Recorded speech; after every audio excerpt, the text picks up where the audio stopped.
There is a valley in the book of Ezekiel where hope has died. No movement, no breath, no future, only bones, dry, scattered, silent. This is not just a picture of death. It is a picture of what happens when a people lose their hope, when a heart forgets its God, when life becomes a memory. And then a question breaks the silence.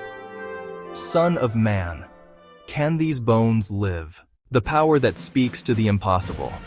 In that valley, God reveals a power the world has never understood. Not the power to improve, not the power to heal, but the power to resurrect. Because healing touches the living, resurrection calls the dead. Behold, I will cause breath to enter you, and you shall live. This breath is not air, it is spirit. The same breath that once entered dust and created Adam now moves across a field of death. The sound of restoration. First, a sound, a rattling, bone finding its bone. What was scattered is being gathered. What was lost is being remembered.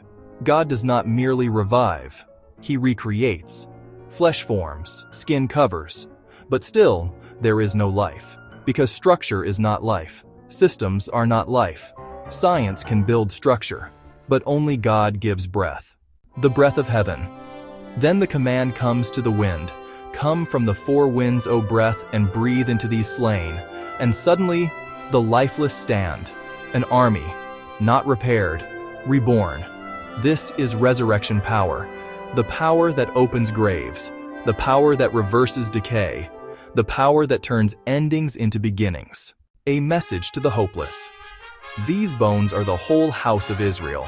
Our bones are dried up. Our hope is lost. This is the cry of every generation that feels forgotten. But God answers, "I will put my spirit within you, and you shall live." Not just individuals, nations, communities, destinies. Resurrection power is not only for bodies, it is for futures. Beyond the limits of science. Science can study cells, it can map DNA, it can measure energy, it can explain how life functions. But it cannot explain why life begins. It cannot command dust to breathe. Because life is not only biological, life is spiritual. The universe itself is sustained by His word, and the same voice that holds the stars speaks into valleys of bones. The war between life and death. In this vision there are two forces, the power of death, dryness, decay, hopelessness, silence, and the power of the spirit, breath, movement, restoration, life.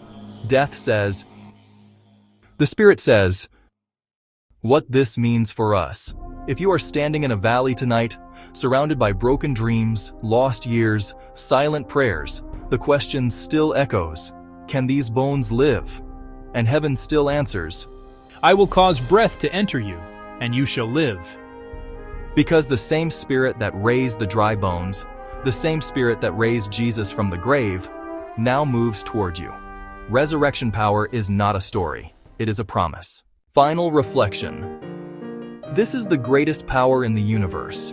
The power to create, the power to restore, the power to renew. The Spirit of God bringing life where there was only death. And in every valley of dry bones, the breath of heaven is still waiting for the moment God speaks.